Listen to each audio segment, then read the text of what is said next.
I don't think hell exists. I happen to believe in life after death, but I don't think it's got a thing to do with reward and punishment. Religion is always in the control business.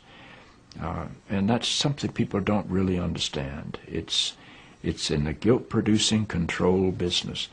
And if you have heaven as a place where you're rewarded for your goodness and hell as a place where you're punished for your evil, then you sort of have control of the population. And so they create this fiery place, which has quite literally scared the hell out of a lot of people throughout Christian history. Mm-hmm. And it's part of a control tactic. But wait a minute, you're saying that hell, the idea of a place under the earth or somewhere where you're tormented for an eternity, is actually an invention of the church? I think the church fired its furnaces hotter than anybody else.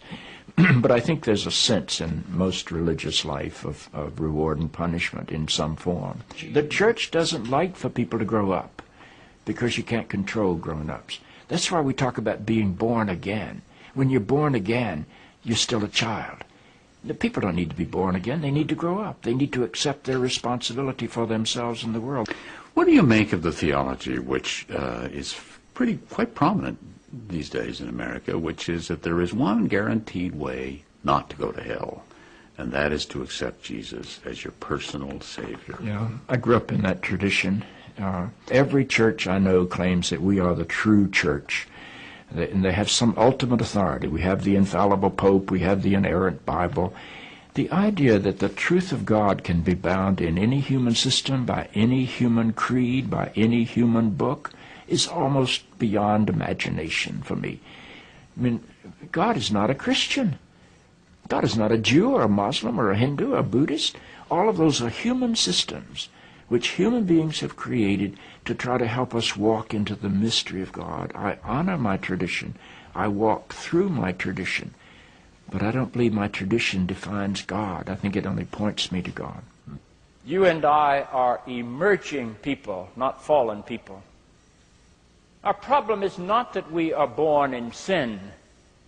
Our problem is we do not yet know how to achieve being fully human.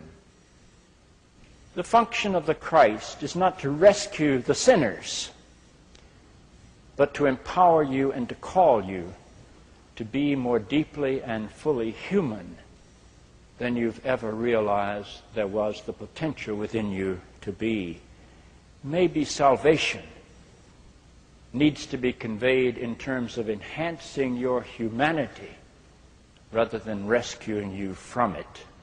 Life is a startling and wondrous experience.